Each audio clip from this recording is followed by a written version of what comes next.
O Senhor esteja convosco. Ele está no meio de nós.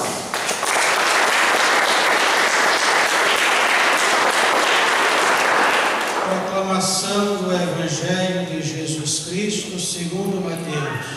Glória a vós, Senhor.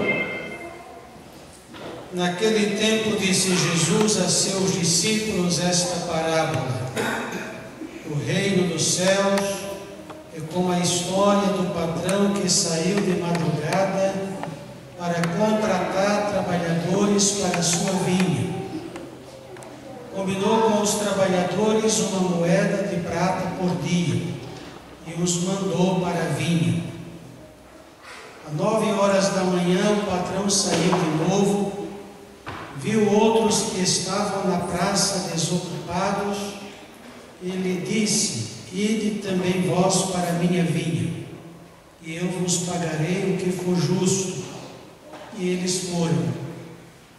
O patrão saiu de novo ao meio-dia e às 3h da tarde e fez a mesma coisa.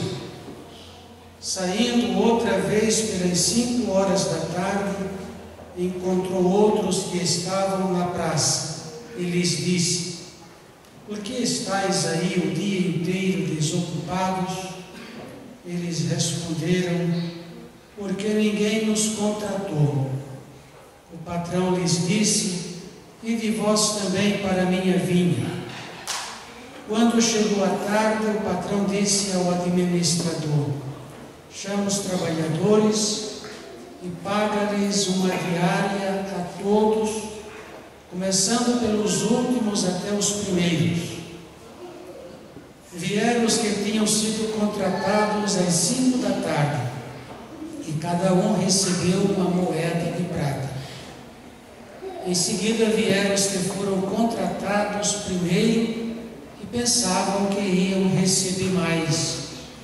Porém, cada um deles também recebeu uma moeda de prata. Ao receberem o pagamento, começaram a resmungar contra o patrão. Estes últimos trabalharam 1 hora só, e tu os igualaste a nós, que suportamos o cansaço e o calor o dia inteiro. Então o patrão disse a um deles: Amigo, eu não fui injusto contigo. Não combinamos uma moeda de prata? Toma o que é teu e volta para casa. Eu quero dar a este que foi encontrado por último, que foi contratado por último, o mesmo que dei a ti. Por acaso não tenho o direito de fazer o que quero com aquilo que me pertence? Ou estás com inveja porque estou sendo bom? Assim, os últimos serão os primeiros e os primeiros serão os últimos. Palavra da salvação. Glória a vós, Senhor. A palavra de Deus que nós acabamos de ouvir, o Evangelho de Jesus narrado pelo evangelista Mateus, é uma história que Jesus conta para mostrar exatamente a misericórdia de Deus, o amor de Deus, que não se deixa conduzir pela lógica humana, pelo jeito humano de agir, não se deixa conduzir pelos privilégios humanos, não se deixa conduzir pelos méritos, pelos merecimentos humanos, mas Deus age movido por sua misericórdia, e Deus, na sua misericórdia, nos trata a todos com misericórdia. Então Jesus conta uma parábola, uma história para mostrar a misericórdia de Deus. Um patrão, e este patrão é uma imagem, uma figura de Deus. Um patrão contratou operários para trabalhar na sua roça, começando de madrugada, e contratou por uma diária, uma moeda de prata.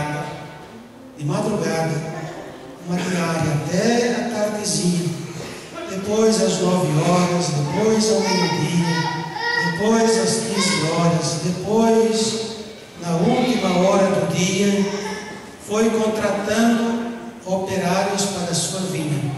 No final do dia, mandou o administrador fazer o pagamento, começando pelos últimos, e aqui já está o destaque, não começando pelos primeiros, mas começando pelos últimos, pagou a todos igualmente uma diária, uma moeda de prata.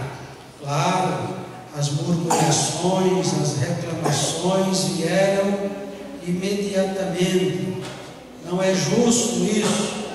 Nós trabalhamos desde a madrugada até agora e ganhamos o mesmo que este que começou na última hora do dia. E assim foram murmurando, cada um deles, porque achavam que tinham sido injustiçados. E é interessante como termina a parábola, a história. Patrão, que é uma figura de Deus. Por acaso, Deus falando então, por acaso não tenho direito de fazer o que eu quero com aquilo que me pertence? Os dons pertencem a Deus, a vida pertence a Deus, a misericórdia pertence a Deus, e Deus pergunta, não tenho direito de fazer o que eu quero com aquilo que me pertence? Ou nós queremos nos intrometer na administração de Deus? Ou nós queremos dar regras para ensinar Deus a administrar a sua misericórdia? E continua o patrão, que é uma figura de Deus, continua Deus falando, ou estás com inveja porque estou sendo bom? Temos inveja de Deus porque Deus é bom? Temos inveja de Deus porque Deus é misericordioso? Porque Deus usa de misericórdia para com todos? E o texto termina com esta palavra que se encontra outras vezes no Evangelho. Assim os últimos serão os primeiros, e os primeiros serão os últimos. Jesus estava falando para os judeus. Os judeus se achavam os primeiros, os mais importantes, achavam que Deus era só deles, que a misericórdia de Deus era só para eles, que a justiça de Deus era só para eles e para mais ninguém, os judeus. E a parábola, a história está mostrando que os últimos, aqueles que vieram de longe, aqueles que não eram judeus, aqueles que eram estrangeiros e entraram no grupo de Jesus, aceitaram Jesus como Senhor, como Salvador, os últimos se tornam os primeiros e os primeiros se tornam os últimos. A misericórdia de Deus inverte as coisas, porque a misericórdia de Deus não trilha pelos nossos caminhos de misericórdia, nem pelos nossos caminhos de justiça. A justiça e a misericórdia de Deus têm outro jeito de funcionar. Então, a palavra está mostrando que Deus é misericordioso e que Deus nos trata a todos com misericórdia. Deus não faz distinção de pessoas. Deus não exclui ninguém da sua misericórdia. Alguém pode se excluir por conta própria da misericórdia de Deus, mas Deus não exclui ninguém da sua misericórdia. Estamos no ano da misericórdia, e o ano já vai bem avançado. Um ano para aprendermos a misericórdia de Deus, para fazermos a experiência de sermos amados, profundamente amados por Deus, e para aprendermos com Deus a sermos também misericordiosos uns com os outros. O ano da misericórdia. Deus é misericordioso porque cuida das nossas vidas como o pastor cuida das suas ovelhas. A palavra do profeta Ezequiel, Deus diz que Ele mesmo vai cuidar de nós que somos as suas ovelhas. E o Salmo 22 diz que o Senhor é o nosso pastor e que nada nos faltará. é a misericórdia, é a bondade, é o amor, é a ternura de Deus conosco.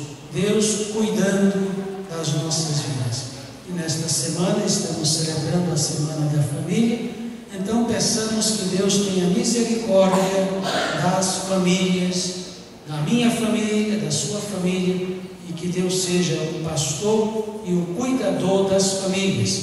Coloquemos, portanto, as famílias nas mãos de Deus, para que Ele seja pastor e cuide deste pequeno rebanho que é a família de cada um de nós.